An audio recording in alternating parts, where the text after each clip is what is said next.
Today, we are going to talk about how to build a model in Tempest What If. With Tempest What If, you can model and scenario plan your resources, your projects, and your financials to understand the impact on important decisions. You can conduct your annual planning by prioritizing projects and sequencing the work based on resource availability. And you can model changes in your projects, your resources, overall your portfolios when those changes come up mid plan. To build a model, we first want to go into the purple Tempest What If tile. Now, it's important to note that access to this tile is going to depend on the level of access that your Tempest admin has given you. If you have any questions about this, please contact your Tempest admin. With that said, I am going to first show you what a model looks like once it's complete, and then we're going to work our way backwards to understand how to build a model. All right, so in this model here, we can see that we are looking at 3 years of data. So January 1st, 2023 through January 1st of 2026. In here, we have quite a few projects, some that are proposed projects, which use the is proposal field in Tempest, others that are assumingly in flight. And we can see the project priority here based on, again, a project attribute. Down here, we have the aggregation of our resources. So here it looks like I have chosen an attribute, a resource attribute specifically named role or something similar. And when I click into that, I am going to see the heat map, the allocation percentage of all of my resources associated with that role, both at the role level. So looking at all of the allocations versus all of the capacity and determining what that percentage is, and then digging down into our individual people. From here, we can see those projects that make up this percentage, the portfolio that they are in. You get to determine what this field is, the amount of FTE, and then the percentage that that assignment is contributing to their utilization.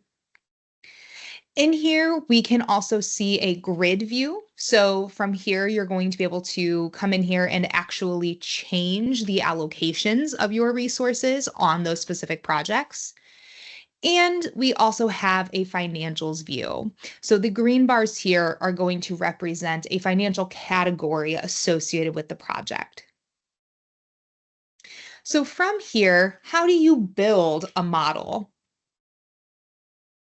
First, I'm going to click Create Model, and I'm going to give my model a name. So let's say I am looking at my organization enterprise portfolio. From here, I have a few options in terms of access. So if the model is private, this model is only available to me. If the model is shared, then the model is available to everyone who has access to Tempest What If, but it's not going to be a collaborative model. They are going to have, dare I say, their own version of the model where their changes to it are going to apply to them only. Then we have shared with data, and this is going to enable a check-in, check-out version of the model where any changes that I make are going to be available for you to view as well. Now down here, we get to click our date range. So knowing the data in my system, I am going to go back to 2023 just so we get a good representation. And from here, I am going to choose to go out 5 years. You will notice that you have several options, 1, 3, 5, 10, 15, 20. Your model can go as long as you need it to, up to 20 years. All right, so here we have that aggregation definition. And if you recall when I showed the model, my model was aggregated by that role. So here I'm going to choose a resource attribute that is either a selection value or a text value. And I'm going to choose position role. And I'm going to choose all of my position roles that are in my system, again, based on the resource attribute to display in this model. You can have up to 3 levels of aggregation. For today's purposes, we are only going to focus on one. Now, before we get into which projects are available to us in the model, let's go through our advanced model settings. So this priority attribute is going to display in that pop-up that comes up when you click into the resource cell down below. So I think it's important to understand which portfolio the project is part of when I am looking at which projects my resource are assigned to. Here we have an allocation and demand coefficient. This will offset your allocation or demand data set by a specific coefficient. So this number is going to be applied and multiplied by the allocation and demand for whatever purpose necessary. Some organizations will kind of have a productivity coefficient, if you will. Most organizations do not need a coefficient in their model. Now here we can also select which financial categories are represented in our model. So if you wanted a specific category represented, you could choose one, but for today, I'm going to choose all. Next, we're looking at our capacity. So if you are using any of your admin time or calendars, you definitely want to choose net capacity. But if you're not using those, you can select base capacity. My rule of thumb is with net capacity, you cannot go wrong. So I'm going to leave this as net capacity. Here we have our proposal logic. And what this means is any project in our system that has the project system attribute is proposal set to yes, we are saying include that in this model.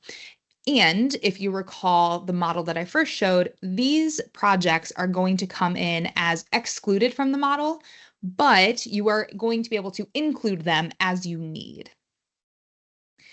Remaining work.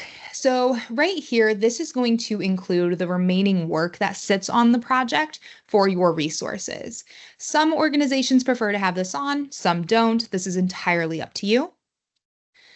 Partial projects. So partial projects are going to include any projects that may have started before our model start date of January 1st, 2023, or maybe end after our model end date of, I believe it was January 1st, 2026.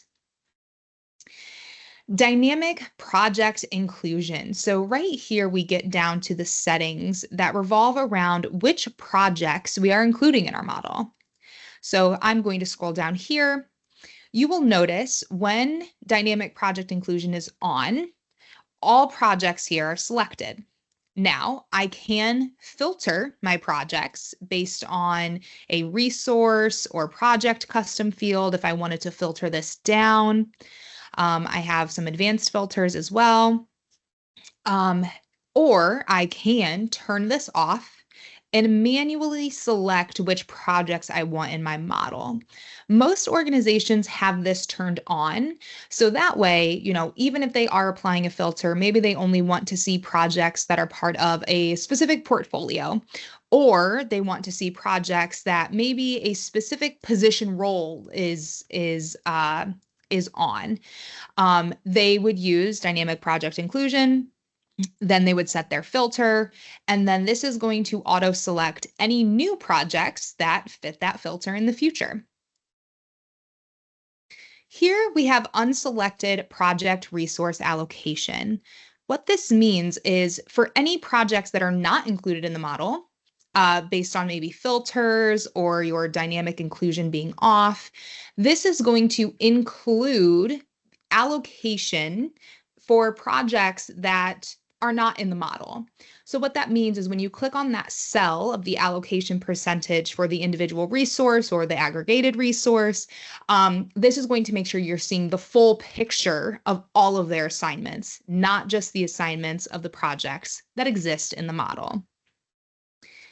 So here I'm going to click Save. And now I can click into my model. And this is coming through exactly as I want. I have my proposed projects grayed out so that way I can include them if I want. I have partial projects in here. I'm seeing some dependencies that are coming through as well from the dependencies project attribute. So overall, this model is exactly what I'm hoping for. With that said, make sure to turn in to our next Tempest University video on how to use a model once it's set up.